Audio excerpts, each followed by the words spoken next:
Hello, welcome to another episode of Marketing in a Minute. My name is Jennifer Hernandez, and today we're going to talk about 7 tips to help you price your products and services a lot better.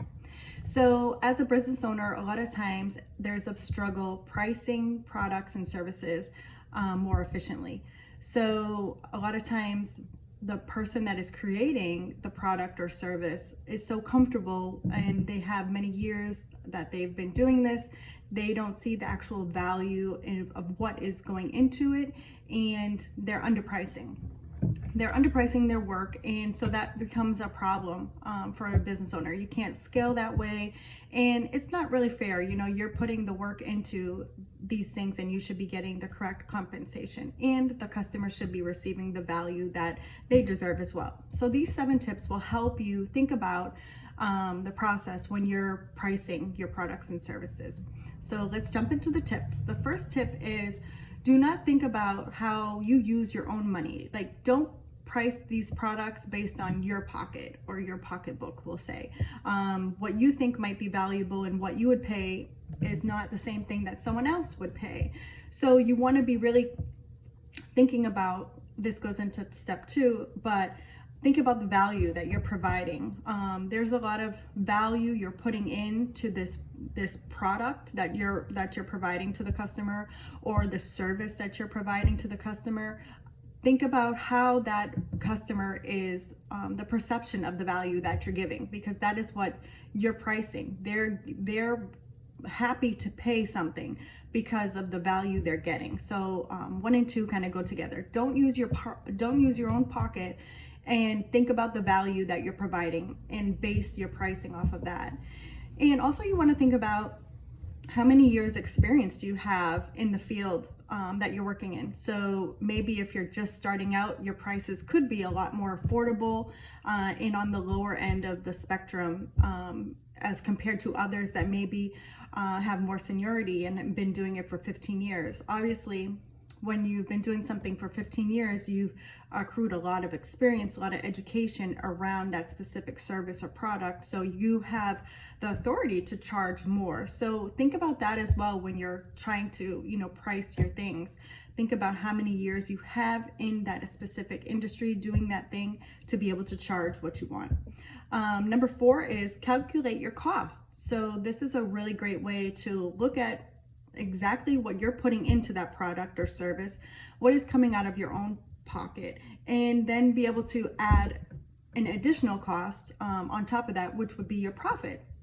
So that's a great way. Another great way is to look at your time. Calculate how valuable you think you are. You no longer work a 9 to 5, but consider putting an hourly rate that you think you're worth, and you can start to charge that. So maybe on project-based work, you can give a project fee, but in the back end, when you're calculating that fee, you can be basing it off of the hourly rate that you think you're worth. That helps a lot in service-based industries. I know it's hard sometimes when you're just trying to put out a quote and you're not sure how much that service would be really worth, but if you kind of look at what you would be wanting to make hourly and then times by the hour amount that you actually think you would be putting into that project, that helps a lot when you're actually putting out that quote to get that job. Another way is to assess your competitors. So there's nothing wrong with doing a little secret shopping. This can be done by simply going into Google, typing in what work you do, and putting in the area you live in. So it will give a list of other competitors that are in your field, and you can ask for a quote. It doesn't hurt to know what others are charging in your area, and then you can kind of decide where you fit in the spectrum of how many years experience do you think they have, what type of project they're working, or what are they selling compared to yours. Try to look for the businesses that are the most similar to you that you can relate to, so their prices would be as comparable. And lastly, think about a profit margin that you would be comfortable with. So if you're drop shipping things and you're buying products and you're reselling them, do you want to just put a 10% profit on top of it across the board? And so you would know exactly what you're going to be charging for each of those products. That's a great easy way, because it is directly showing you how much you'll be making all the time, if it would be a set 10%, 15% on top of what you're buying it at cost. So that's another great scenario to use.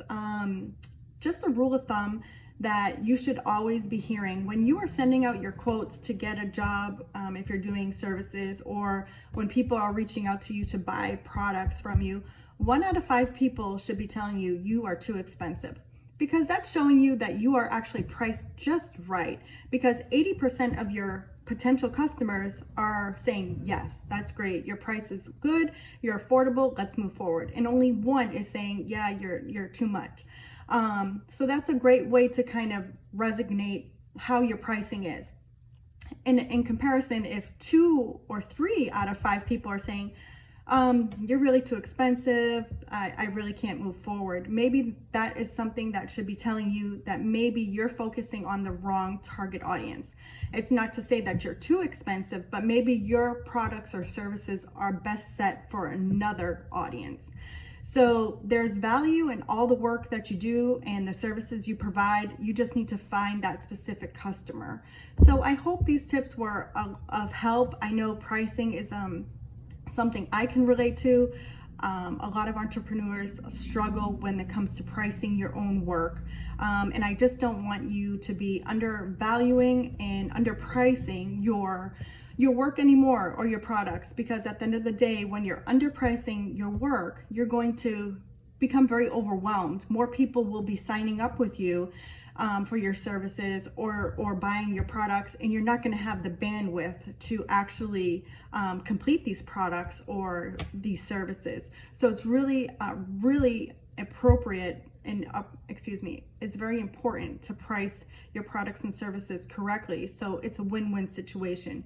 You'll be getting what you deserve, and the customer will be getting the value that you're providing. So I hope these were of help. I wish you best of luck. If you have any questions, please feel free to reach out to me. You can put questions in the comment area, and I will get back to you shortly. See you in the next episode.